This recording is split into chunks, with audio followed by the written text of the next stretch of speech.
Vamos lá, meus irmãos, vamos lá. Estamos na 7ª aula de Geografia Bíblica 1, é o último bloco, as nossas aulas estão sendo gravadas.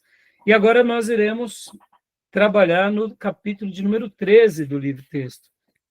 Nós já trabalhamos hoje nos caminhos, nas estradas da Palestina, falamos há pouco sobre o clima da Palestina, e agora vamos para a geografia econômica de Israel.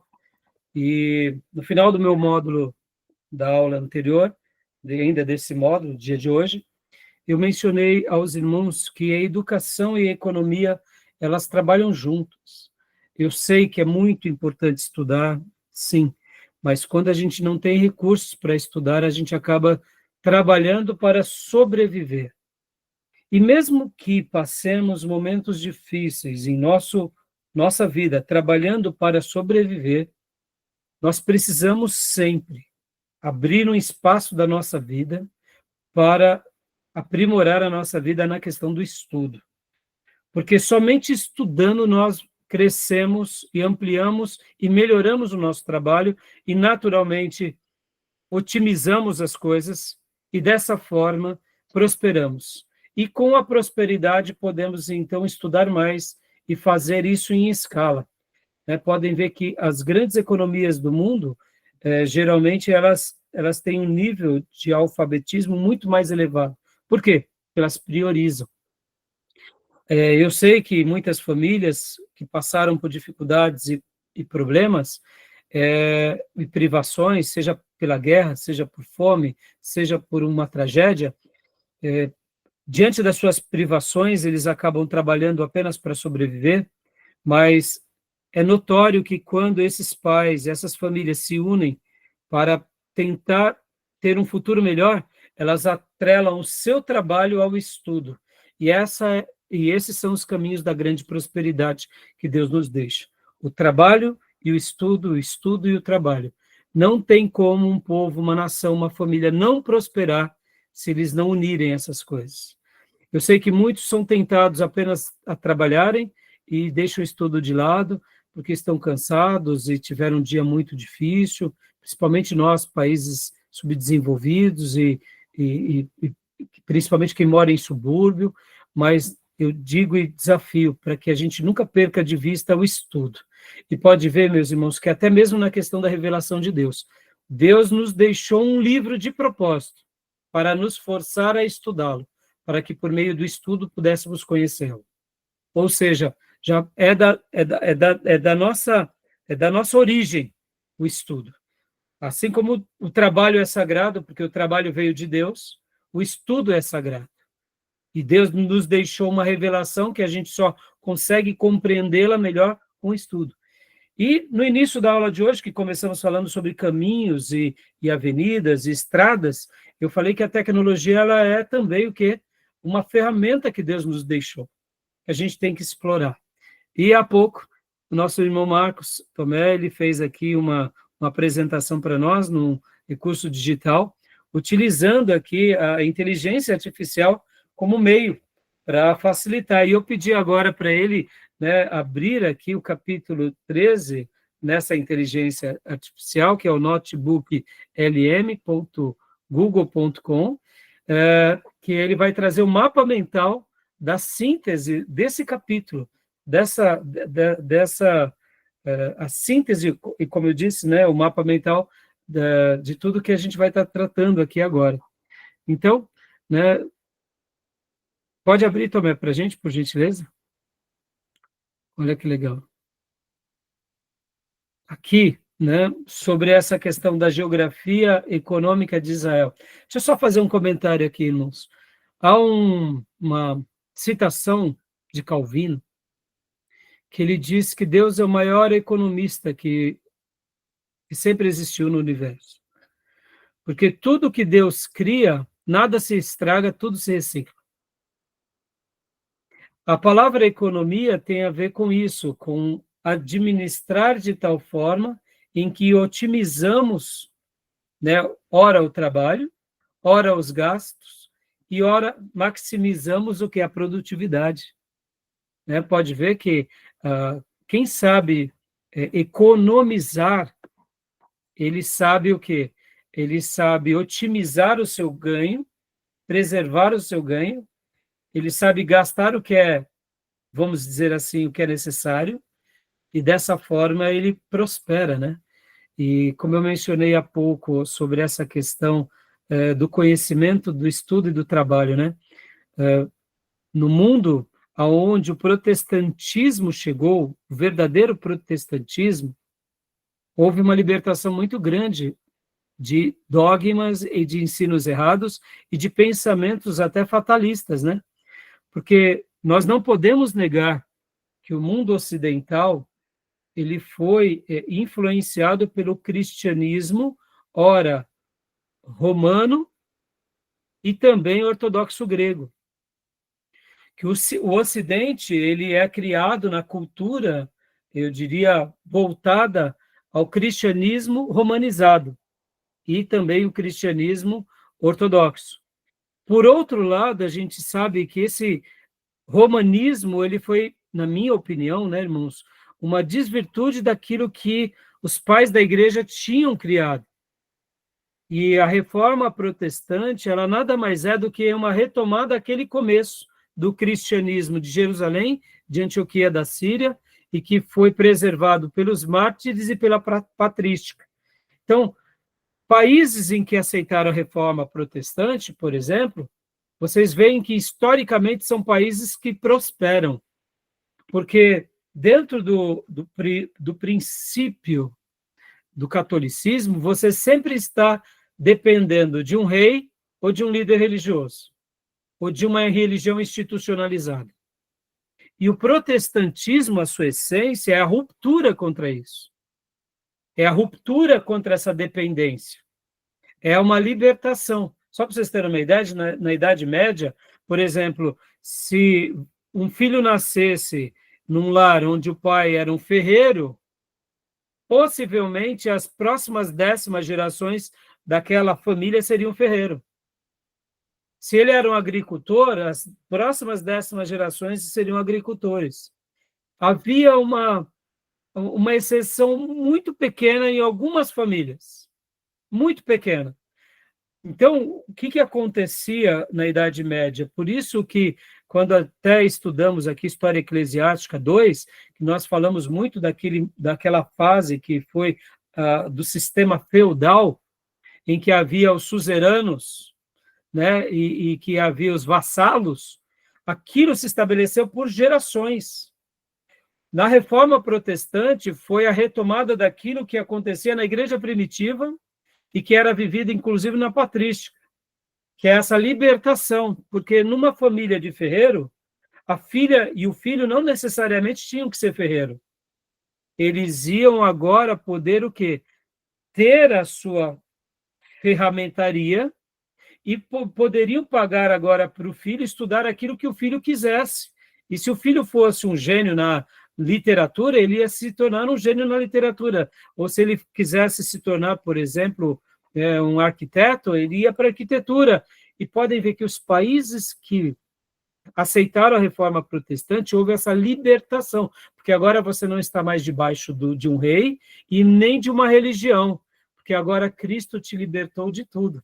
E é por isso que, irmãos, eu digo que o grande caminho da prosperidade para um filho de Deus é o trabalho e o estudo. E a gente não precisa correr, meus irmãos, que a prosperidade é uma questão natural na nossa vida.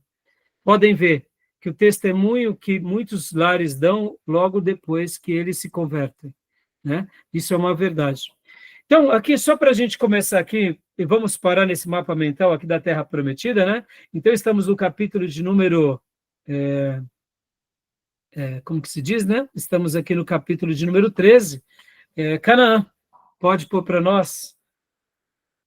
Olha só, lembrando a todos, né, que ela é descrita como terra que mana leite e mel, ocorre 19 vezes no Antigo Testamento, a fertilidade e exuberância, né, conforme Deuteronômio 32, 13 e 14, e relatos dos 12 espias, em Números 12, 23 e 27, onde era um lugar muito abençoado. E é uma terra maravilhosa e farta, né? Para a gente encerrar aqui, eu vou deixar para dar continuação na próxima aula, leia para nós também a fauna, rapidamente. como que era a fauna de Israel. Olha só.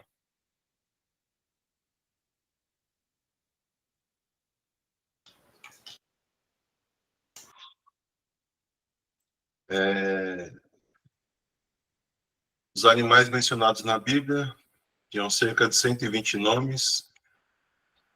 Nomes coletivos, Bacar, Soim.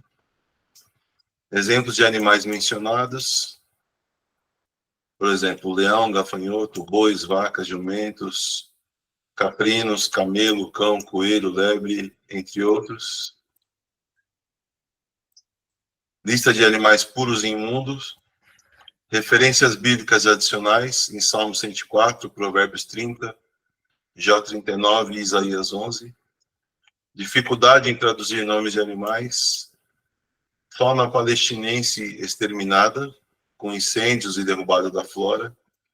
Animais protegidos por leis específicas, como as gazelas, búfalos, cabra selvagem e coelho.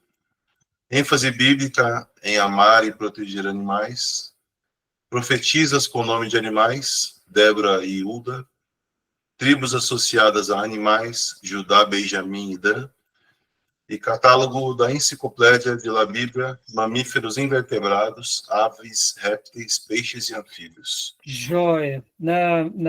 Vamos dar uma pausa agora, porque já deu a aula de hoje, né? Gastamos um tempo aqui sendo até aprendendo com o Tomé como manusear esse recurso. Depois publica no nosso grupo, tá, Tomé?